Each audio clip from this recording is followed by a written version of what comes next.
The clock on the nightstand read 4:17 a.m. when Joe Iacobucci's eyes snapped open. For 22 years, his body had woken before the alarm, programmed by the unforgiving schedule of the mill. He lay still for a moment, listening to Pam's breathing beside him, then slid his feet to the cold floor. January in Cleveland. The chill seeped through the windows of their modest Slavic village bungalow, but the real cold was the one he carried inside, the gnawing uncertainty that had hollowed out his stomach these past months. In the bathroom, Joe splashed water on his face, avoiding his reflection. 43 years old. Republic Steel since he was 21. His father before him. 37 years until black lung took him at 62. The Iacobuccis were steel men. It was what they did. It was who they were. The kitchen light cast harsh shadows as he made coffee, his movements mechanical. Thermos filled. Lunch packed. Steel-toed boots by the door, worn at the heels, but still good. The radio murmured about interest rates and Reagan's re-election chances. Joe turned it off. Politics used to be simple at the mill. You voted Democrat because Democrats were for the working man. Now nothing seemed certain. You're up early, Pam said from the doorway, hair tousled from sleep, wearing the faded blue robe he'd bought her 3 Christmases ago. Couldn't sleep. He attempted a smile that didn't reach his eyes. Thought I'd get in early, talk to Mike about that transfer. Pam's silence spoke volumes. Joe had been chasing transfer possibilities since the rumors started last fall. Production cuts. Foreign steel. The words structural adjustment floating through the break room like toxic gas. Joe, she began, her voice careful. Maybe we should talk about, I'll be late. He cut her off, more sharply than intended. Can you make sure Jenny gets her science project? And tell Johnny his basketball shoes are in the dryer. The apology was in his kiss as he pressed his lips to her forehead. 17 years of marriage had taught Pam when not to push. She squeezed his arm and nodded. Outside, the January air bit through his jacket. The '79 Chevy Malibu groaned to life, dashboard lights illuminating the street Christopher medal dangling from the rearview mirror. Joe's father had given it to him his first day at Republic. Patron saint of travelers, the old man had said, to bring you home safe every night. The pre-dawn streets of Cleveland were a ghostly maze of snow-crusted sidewalks and darkened storefronts. Joe drove automatically, mind churning with calculations. Mortgage, $487 a month. Johnny's braces, $2,200 total, paying $75 monthly. Jenny's college fund, $4,217 and growing too slowly. Credit card, edging upward since Pam's hours at the hospital had been cut back. The Cleveland skyline emerged from the darkness. Terminal Tower standing sentinel over a city that had already begun to lose its industrial heart. Jones and Laughlin had cut jobs last year. Cleveland Twist Drill before that. But Republic Steel was different. Republic was forever. That's what everyone said. That's what Joe believed. The Republic Steel complex sprawled along the Cuyahoga River like a small city unto itself. Blast furnaces, coke plants, rolling mills, and finishing operations spread across hundreds of acres. The orange glow of molten steel pulsed against the winter sky, a beating industrial heart. Joe's breath caught as it always did at the sight. The complex was beautiful to him, had been since he was a boy sitting on his father's shoulders outside the gate. The parking lot was half empty when Joe pulled in, not unusual for the early shift, but lately the spaces never filled completely. The wind carried the familiar scent of sulfur and hot metal as he walked toward the basic oxygen furnace where he'd worked as a ladleman for 11 years. Iacobucci. Mike Kowalski called from the locker room. At 57, Mike had survived 3 layoffs and 2 ownership changes. His face was a topographical map of life in the mill, nose broken from a falling beam in 69, scar tissue above his right eye from a splash of molten slag in 75. Got your message. Been trying to catch you. Joe's stomach tightened. Any word on that transfer to finishing? Mike's gaze slid away. Listen, there's a meeting at 7. All shifts. Management's coming down. The locker room fell silent. 20 men stopped mid-motion, bootlaces half-tied, shirts unbuttoned, coffee cups suspended. In 22 years, Joe had seen this kind of all-hands meeting exactly twice. When the '77 flood shut down half the plant, and when the company announced the modernization plan in '80. They're saying the Japanese are selling steel for less than it costs us to make it, said Ray Dimitri, sitting heavily on a bench. My cousin at U.S. Steel says they're running at 40% capacity. It's them import quotas, Frank Nowak interjected. Reagan promised protection, but where is it? Joe finished dressing in silence, each movement deliberate. His father's voice echoed in his memory. In steel, you control what you can control. The heat, the pour, the finish. The rest is for others to worry about. But as he moved through his pre-shift checks, Joe couldn't stop the worry gnawing at him. 3 weeks ago, the company had halted overtime. Last week, they'd canceled the order for new safety equipment. Little things, maybe, but Joe had been around long enough to read the signs. At 7, they gathered in the cavernous space of the mill floor, the furnaces uncharacteristically quiet. Joe stood with his crew, shoulders touching in an unconscious show of solidarity. The mill superintendent appeared, flanked by men in suits Joe didn't recognize. Due to unprecedented market conditions and continued foreign competition at prices below fair value, the superintendent began, reading from a sheet of paper, voice echoing off steel and concrete. Republic Steel Corporation must announce a significant restructuring of operations. Joe felt something collapse inside him. Words washed over him. Temporary shutdown, market adjustment, competitive pressure for 1,600 positions company-wide. The numbers blurred together, but one stood out clearly. 2,500 jobs at the Cleveland Works would be eliminated. Effective immediately. Someone shouted a question. Someone else cursed. Joe stood motionless, feeling the vibration of the still-warm furnace through the soles of his boots. 22 years. His entire adult life. Those affected will receive notification by the end of shift today, the superintendent continued. Severance will be calculated based on years of service. The union representatives have been informed and will be available to answer questions. The meeting broke up in chaos, men shouting, demanding answers, some walking out immediately, others standing in stunned silence. Joe made his way mechanically back to his station. His crew looked to him.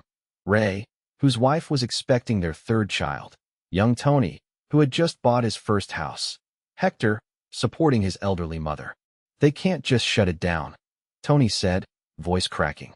What about the contract? Joe had no answers. For years, he'd been the one they looked to, the steady hand, the voice of experience. Now he felt hollow, fraudulent. He believed the story he'd been telling them. Work hard, stay loyal, the company will take care of you. The shift passed in a surreal fog. Men worked with mechanical precision, as if proving their worth might change the inevitable. Others abandoned their posts entirely. Joe moved between them, doing what needed doing, saying little. When the envelope appeared in his locker at the end of shift, he stared at it for a full minute before opening it. Due to a company-wide restructuring, 22 years of valued service, 2-week severance for each year, outplacement services. The words swam before his eyes.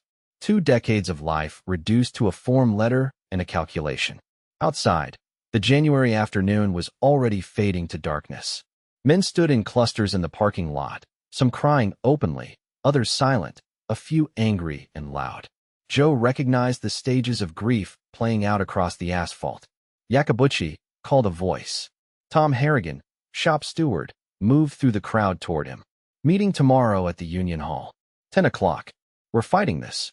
Joe nodded, but something in him knew there would be no fight, no victory. The decision had been made in boardrooms far from Cleveland by men who had never felt the heat of the furnace or carried the weight of molten steel. The Chevy started reluctantly in the cold. Joe sat for a long moment, hands gripping the wheel, watching men he'd worked alongside for decades walking to their cars, some for the last time. He thought of his father, who had defined himself by his work at Republic, who had measured his worth by the steel he helped create. What would he say now? Joe drove slowly, not ready to go home, not ready to tell Pam. Instead, he found himself on the Detroit Superior Bridge, pulling over to stare at the industrial valley below. The Republic Steel complex stretched along the Cuyahoga, steam rising from its stacks into the winter sky. From here, it still looked alive, still looked permanent. A tanker moved slowly on the river, likely carrying iron or to another mill that was still operating. Joe remembered his father bringing him here as a boy, pointing proudly at the complex. That's where we make America, he had said. The sun was setting behind the mill, painting the sky in fierce oranges and reds that mimicked the glow of molten steel. Joe thought about the life he had built on the certainty of that place.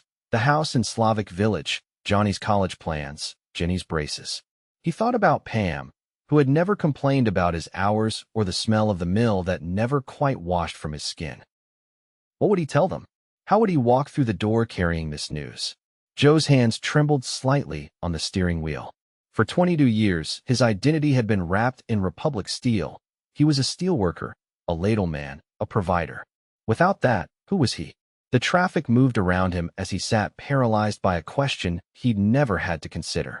In the growing darkness, the lights of the mill complex blinked on, illuminating what soon would be industrial ruins. It was fully dark when Joe finally pulled into his driveway. The windows of his home glowed with warm light. Through the kitchen window, he could see Pam at the stove, Jenny setting the table. Normal. Everything looked normal. He rested his forehead against the cold steering wheel.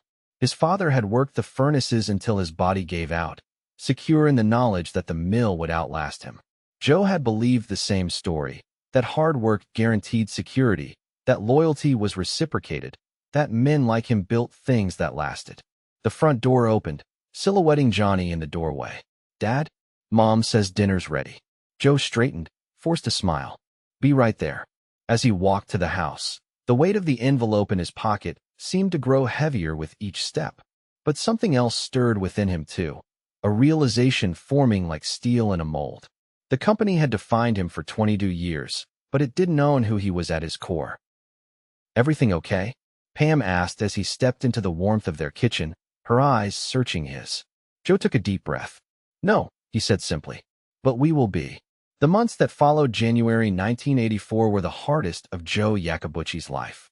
The job search in a city hemorrhaging manufacturing positions. The pride swallowed when applying for unemployment benefits. The night classes in electronic systems that left his brain aching in ways the physical labor of the mill never had. Throughout that spring, Joe drove past Republic Steel weekly, watching as sections of the complex went dark, equipment was removed, buildings emptied. By summer, the massive workforce had dwindled to a skeleton crew maintaining the few operations still running. Cleveland's industrial heart was failing, and with it, the certainty of an entire generation. Some of his former co-workers left Cleveland altogether, for Texas oil fields, for California construction, for anywhere that promised work. Others fell into depression, their identities so tied to the mill they couldn't imagine reinvention. A few, including Ray Dimitri, took their own lives when the future became too much to bear.